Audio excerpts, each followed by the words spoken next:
किनभने जहाँ मदन दाई हरि दाईहरूको पाइला अगाडि बढिसकेपछि कला क्षेत्रमा ती अप्ठ्यारा ठाउँहरू ती ढोकाहरू आफै खुल्दै जान्छ।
माता सरस्वती हाम्रो सबै दाइना रहन्, हाम्रो दिन प्रतिदिन प्रगति उन्नति होस्, यो कामना गर्दै एकचोटि जोरदार ताली सबैका लागि सबैको साथ। पहिला फुलबुट्टे साडी 10-11 वर्ष अगाडि आयो, सामान्य रूपमा रह्यो। त्यसपछि त्यसको कभर भर्सन आयो केही वर्ष अगाडि, त्यसले चर्चा पाउँदै गयो। ओहो यो गीत त गजब रहेछ भन्ने सबैमा भयो। त्यसपछि यसको फेरि रि-रेकर्ड गरियो। नेपाली गीत संगीतको सुगम संगीत होस्, पप संगीत होस्, या चलचित्रका गीत संगीतका कुरा हुन्, या लोक दोहोरीका कुरा हुन्, या बाल गीतका हुन्, या राष्ट्रिय गीतका हुन्, या सन्देशमूलक गीतका कुरा किन नहुन्, हरेक किसिमका गीतमा कोही हिट र फिट छ त युवा पिँढीमा, त्यो राजनदास शिवाकोटी।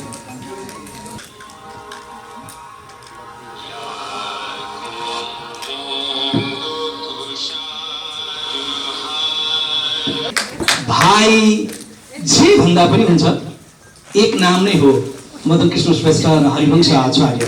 तर शरीर त फरक हो, मन एउटै भए पनि, कर्म धर्म एउटै भए पनि, र यो सम्मान जसका कारण यो गीत बन्यो र यो गीतको सार्वजनिक गर्ने आजको यो विशेष मौका पनि मिल्यो। हार्दिक बधाई राजनदास शिवाकोटीलाई।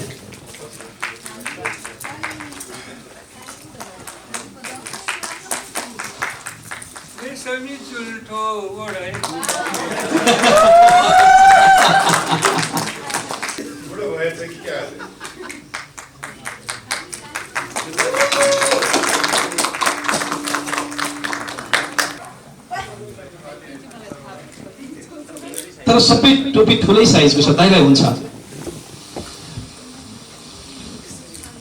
तर दाइको टाउको त साँच्चै धेरै ठुलो रहेछ त।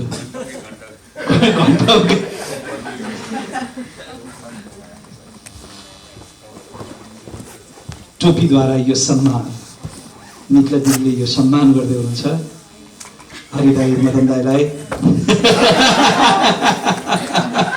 अब राजन भाइका लागि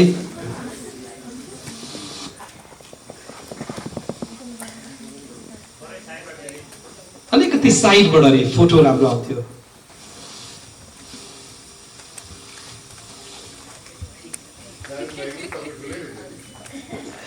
अब राजेश भाइका लागि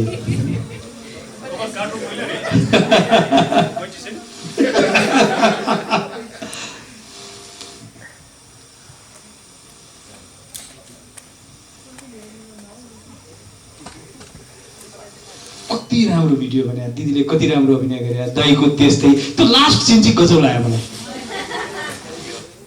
अब एउटा अर्को एउटा यो सम्मान छ। यो सम्मान चाहिँ देवी खान म्युजिक र मदन दाईको तर्फबाट यो सम्मान अहिले मदन दाईले राजन भाइलाई यो प्रदान गर्नुपर्ने भएको छ।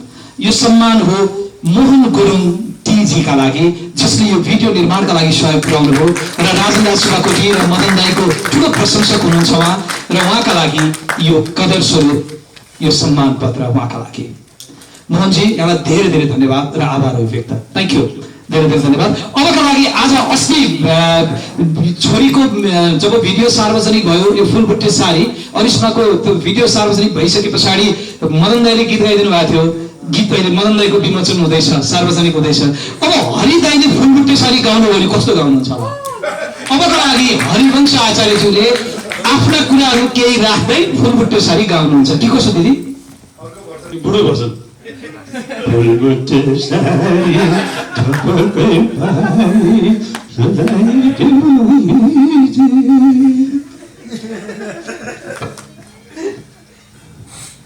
राजन राज शिवकोटी आज सरस्वती पूजाको दिनमा सरस्वती माताको छोरा म जेमा पनि हात हाले कि सबै गीत खेर जान्छ, धेरै गीत खेर जान्छ। मेरो विचारमा दिनको 100वटा भन्दा बढी गीत रेकर्ड हुन्छ होला नेपालमा, तर दिनको महिनाको एउटा दुईटा गीत चल्छ र सबै गीत राम्रो भइकन पनि कति गीत खेर गइरहेको हुन्छ र गीत चल्नु भनेको असाध्यै ठुलो भाग्यको कुरा हो, मेहनतको कुरा हो, लक्ष्यको कुरा हो। तर राजन भाइ यस्तो मान्छे हुनुहुन्छ कि उहाँले जति कम्पोज गर्नु भएको छ त्यसमा 79% गीतहरू सफल हुनु भएको छ र त्यसरी म राजन राज शिवकोटीज्यूलाई सरस्वतीको पुत्र भनेर सम्बोधन गर्न चाहन्छु। र यो गीतले पहिले नै धेरैवटा भर्सनमा 3 करोड 4 करोड भ्युज बनाइसकेको छ। त्यसमाथि आज असाध्यै खुसी लागेको छ। आज मलाई एउटा ठुलो फिचर फिल्म रिलिज भएको जस्तो महसुस भइरहेको छ यो हलमा।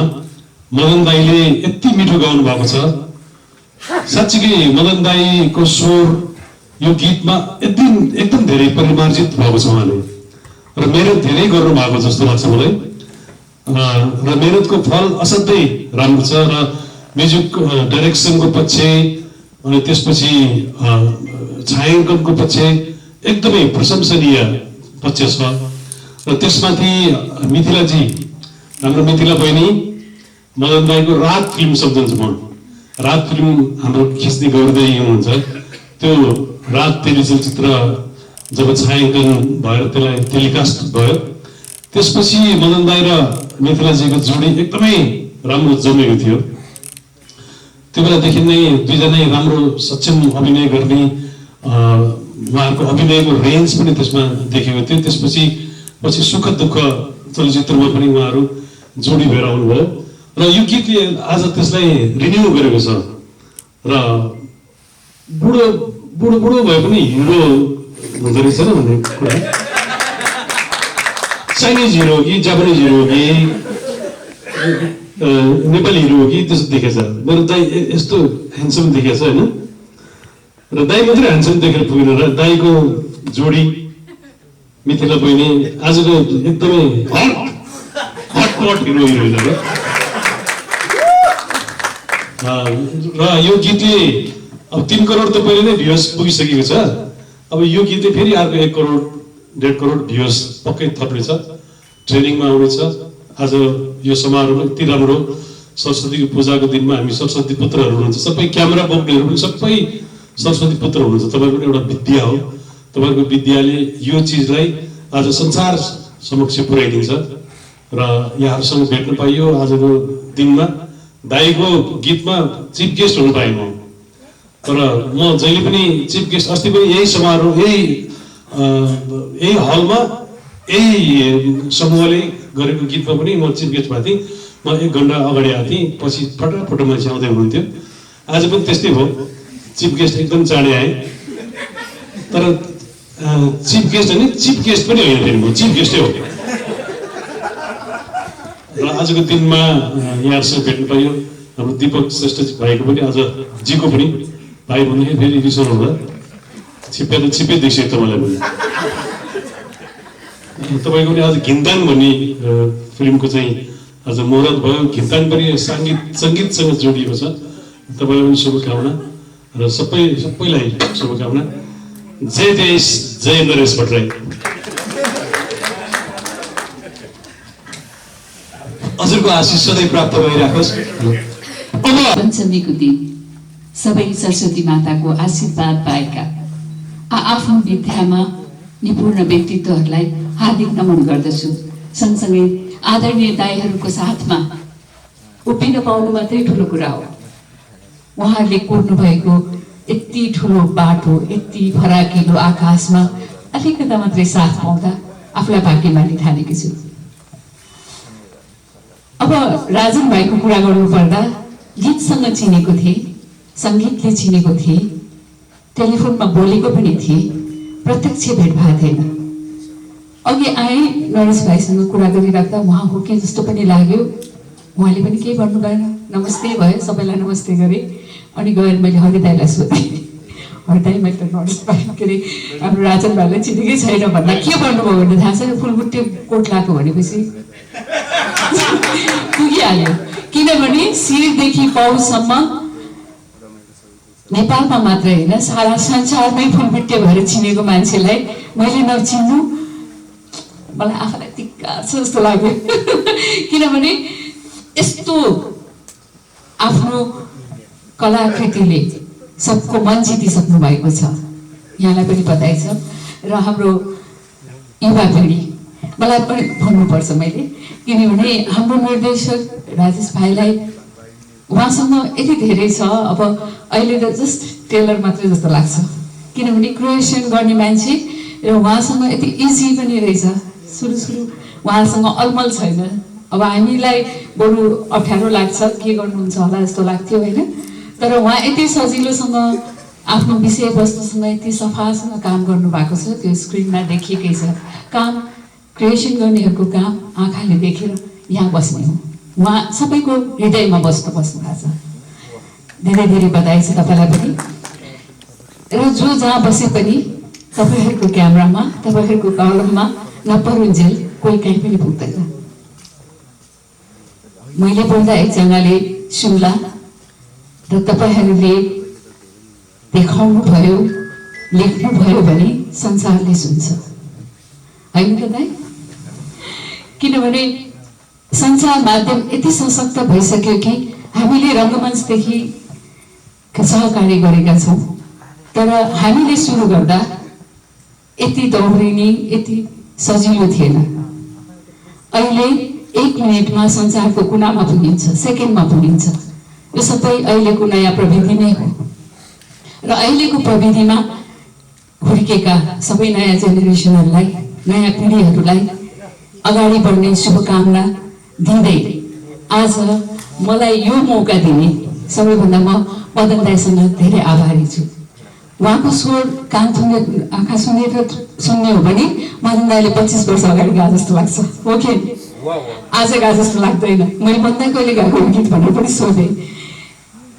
मतलब मदन दाइले गीत सङ्गीतलाई ओझेलमा पार्नुभयो भन्ने गुनासो म कहिले काहीँ गर्छु भने, दाइ तपाईँ लेख्नुहुन्छ, गाउनुहुन्छ, तर कहिले काहीँ गीत सङ्गीत अलिक ओझेलमा परेर अरू विधा चाहिँ अगाडि गाओ कि जस्तो लाग्छ भन्थे। तर एक फोरको यस्तो मारिदिनु भयो कि मेरो बोल्ती बन्द भयो। यस्तो राम्रो गाउनु भएको छ दाइ। मैले कोसिस गरेँ मन दाइलाई साथ दिने, सूर्यको अगाडि दियो भने जस्तो भयो। त्यसैले यो गीतले सफलता पाउँछ, पक्कै पनि पाउँछ। किनभने जहाँ मदन दाई, हरिदाईहरूको पाइला अगाडि बढिसकेपछि कला क्षेत्रमा ती अप्ठ्यारा ठाउँहरू, ती ढोकाहरू आफै खुल्दै जान्छ। मनमा यस्तो बसिसक्नु भयो कि आँखाको माध्यमबाट मुटुमा बास बस्न सक्ने सक्षम कलाकारहरूको साथले मैले पनि आशा राखेकी छु। धन्यवाद। धेरै धेरै धन्यवाद मोदी भाइ। र अब मदन दाइका कुरा।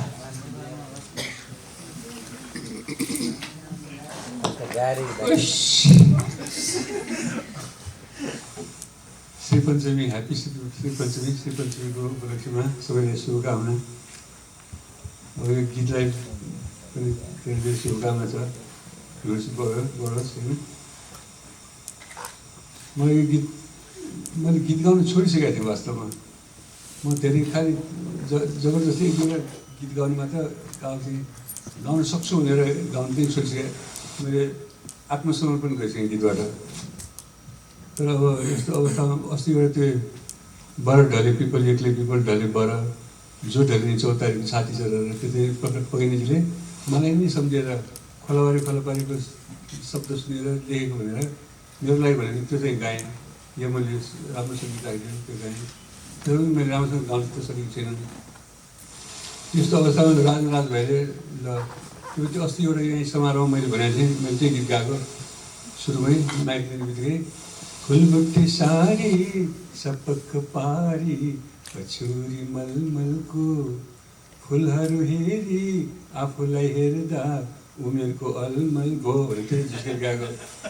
भने त अब यसो पुरानो अर्को भर्जनमा आउँदैछ भने भन्नुभयो तपाईँहरूले पनि मैले गाउन लागेको सरकारले हेरेको थियो, मलाई पनि त्यस्तै लागेको थियो। बाबुको फ्याक्ट्री छ मैले यो गीत गाएपछि मेरो त पुनर्जन्म गीत क्षेत्रको फेरि पुनर्जन्म भएको जस्तो पनि लाग्यो। यसले पुनर्जागरण पनि गराउने जस्तो लाग्यो। एक दुईवटा अब गीत गायो हुने रहेछ भन्ने लागेको छ मलाई। मौका मैले एक दुईवटा गाउँछु पनि। यसमा सबै गीतको पछि अब फेरि अब मार्मिक लामा भाइले त्यति राम्रोसँग गाएको जुन उहाँले जस्तो म गाउनै सकिनँ। मैले जति बल गरेर पनि उहाँको पन मबाट आउँदैन। त्यो नयाँ जेनेरेसनको पन उहाँमा छ। अनि मिलन नेवा बहिनीले यति राम्रो गायो फेरि मेलोडी यस्तै त्यो चाहिँ पनि म गाउन सक्दिनँ। अब म के गरौँ होला। अब अफर आयो गाउनु भने प्रस्ताव आएको थियो, नगाउनु मन लागेन। ट्राई गरी हेरौँ त भनेर गएको राम्रै भयो। मैले त्यो मिलन नेवाले गाएको पन अलिअलि सुनेर त्यो कपी गर्नु पऱ्यो भनेर पनि यस्तो गरेको थिएँ। कहाँ कपी गर्न सक्छ तर आफ्नै पन निस्क्यो, ठिकै भयो। फेरि अरूले सबै अरू गाइसकेको गीतहरूलाई आफूले गर्दा रिस्क पनि हुन्छ। यो राम्रो हुन्छ भन्ने हुँदैन। एउटा स्वाद दिमागमा बसिएको हुन्छ दर्शकको श्रोताको, त्यसलाई फेरि आफूले नयाँ स्वाद दिनु गाह्रो हुन्छ।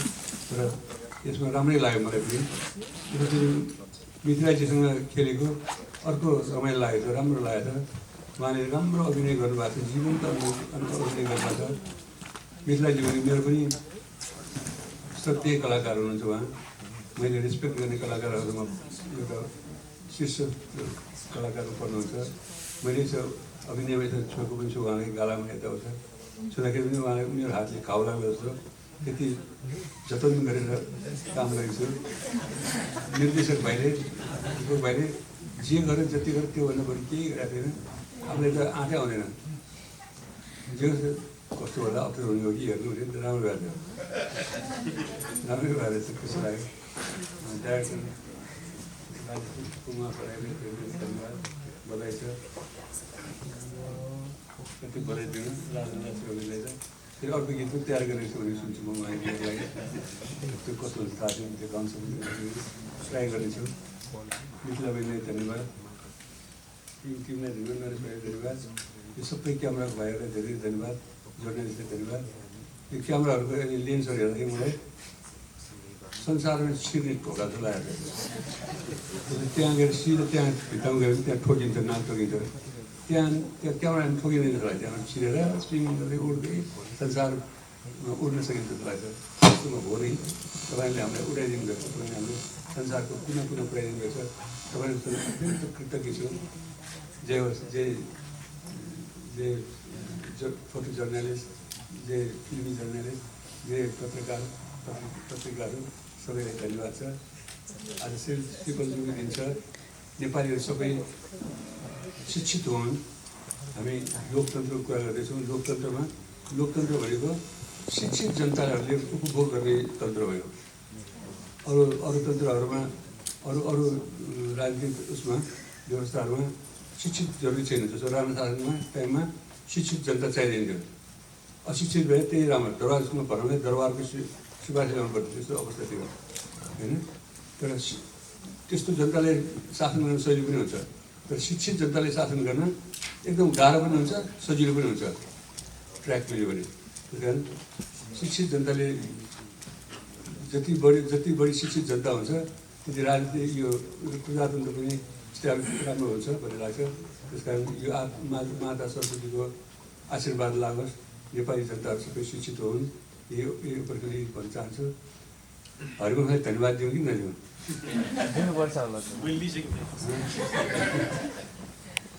हरिवंशलाई म धन्यवाद दिन्छु। हरिवंशलाई मलाई 41 वर्ष हुन लाग्यो अब भइसकेको थिएँ।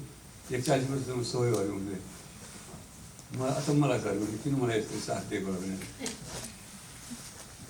जे होस् हरिवंशको साथ पाएर म असाध्यै राम्रोलाई कसले छोड्छ मैले भने है मैले भन्नुभयो हरिवंशको प्रशंसा गर्दा म किन्छु हरिवंशको त्यस्तो साथ पाएको छु मैले thank you Harivansh thank you सबैलाई धन्यवाद